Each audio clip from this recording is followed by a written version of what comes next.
The foreign exchange market, with a daily turnover of $8 trillion, is the ultimate measure of the relative economic prospects of nations.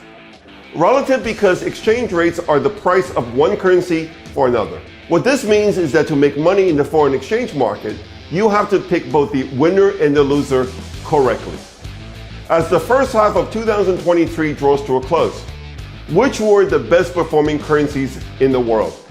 And what do they tell us about the changing fortunes of different countries in a polarizing world? You might be surprised by the answers.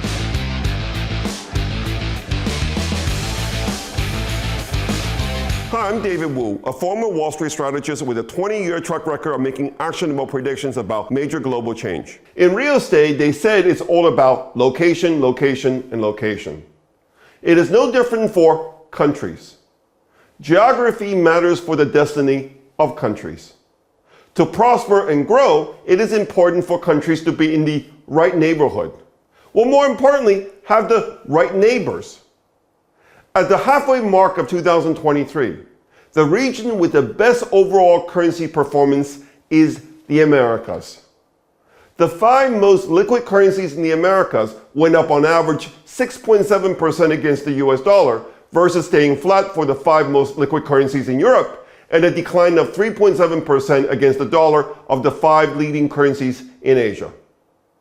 The currencies in the Americas did so well that they took the top 3 spots in the ranking of the 20 major global currencies.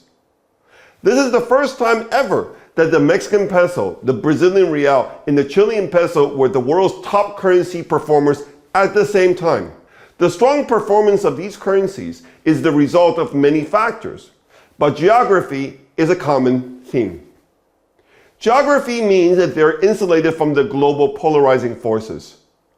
These countries could not be further away from the war in Ukraine. As a result, the war has had little impact on their economies. Conflicts are expensive, and Latin America as a whole has refused to get involved in the Ukraine war. Mexico and Brazil have not given in to pressure to supply arms to Ukraine. Taking a neutral position in the war and being far away from the conflict means that Latin American countries don't have to be sucked into the expensive global arms race. Instead of spending money on new fighter jets, they can build new schools and new hospitals. These countries also have the advantage of being far away from China, but closer to the US. The de-risking or decoupling between the US and China has proved to be a boon for these countries. This is most obvious for Mexico, that has become a major destination for friendshoring of production of American firms. This is probably why Mexico's export in the 3 months to February grew 8%, while China's export fell 8%. What's more, direct foreign investments into China are declining, while FDI into Mexico are surging. Poetic justice? The rise of China as the world's factory hurt Mexico more than any other country. China's entry into the World Trade Organization sent the Mexican peso into a 20-year structural bear market against the Chinese RMB. But the rebound of the peso against the RMB since the start of 2022, as exodus from China gained momentum, suggests that Mexico's fortunes are finally turning. For Brazil and Chile, China is their largest export market. Despite China's fading recovery, copper and iron ore prices are still higher than where they were at the end of last year. In the case of Chile, an increase in lithium production has offset the sharp decline in lithium prices this year. China may be Brazil's largest export market, but the US is the largest market for Brazil's value-added manufactured goods. In 2022, bilateral trade in goods between the US and Brazil went up 26%. This year, data are showing continued growth. Lastly, the fact that the US economy continues to defy predictions of a recession is good news for all of the neighbors of the US. The result of all these different factors is that the export growth of Mexico, Brazil, and Chile has held up much better than that of most other major economies. This has lent important support to their currencies.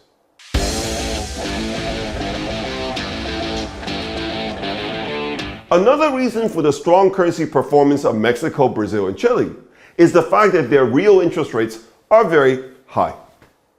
Indeed, they are among the highest in the world right now. High real interest rates have made their currencies attractive, for the same reason that low and negative real interest rates have made the Turkish lira and the Argentinian peso the worst performing currencies in the world so far this year. But surely high real interest rates are a burden for the economy. In a recent video, I talked about the fact that many developing countries have done a better job than their developed counterparts in dealing with the global inflation shocks of the past 3 years. Brazil started raising rates already in the beginning of 2021, with Mexico just behind. Chile didn't get going until 2022, but once it started raising rates, it never looked back. In my view, the central banks of these countries were ahead of the Federal Reserve, the European Central Bank, and definitely the Bank of England in recognizing the risk of inflation shocks becoming entrenched.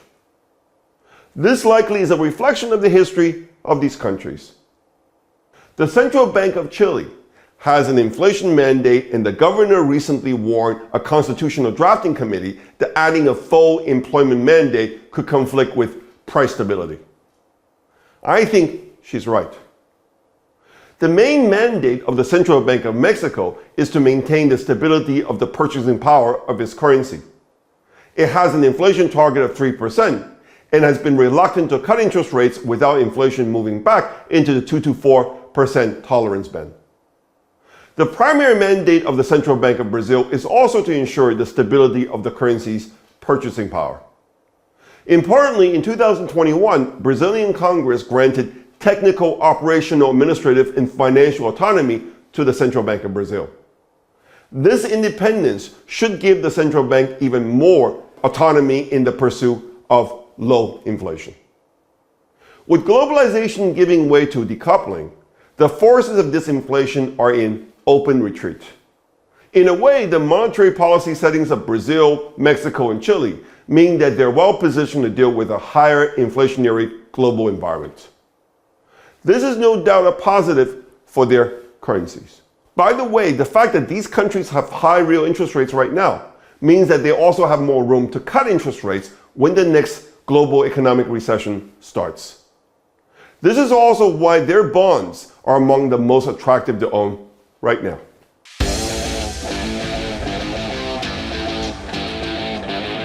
The biggest problem facing the Latin American economies is their relatively low productivity and low productivity growth.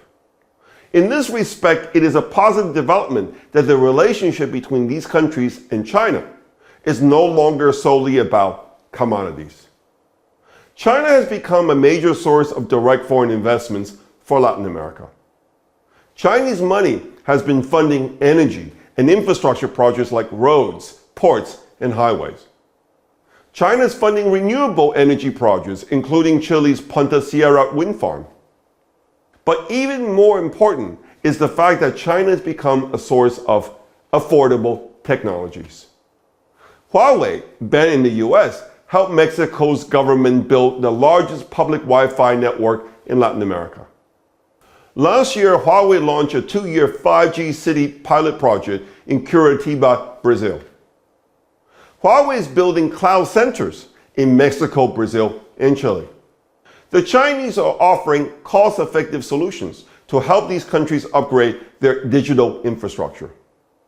The key word here is cost-effective. Remember, 45% of Latin Americans do not have access to the internet, and around 45 million of them live in areas without coverage, networks, communication services, and other basic infrastructure. Investment in connectivity will be critical to raise productivity growth, bridging the digital divide, and reducing inequalities.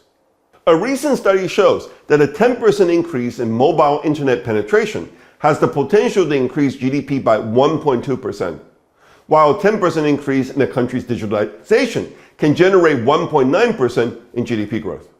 The Chinese have realized that the only way they can beat Washington's containment strategy is by making friends with the global south, by sharing their economic model, including technologies, with the developing world. Whether this will prove to be the right strategy for China, it is meanwhile helping Latin American economies to have a shot at leveling the technological playing field with a global north. If you got something out of this program, please hit like and subscribe to my free YouTube channel. If you want to learn more about my investment strategy, come visit us at davidwuunbound.com. Thank you for listening.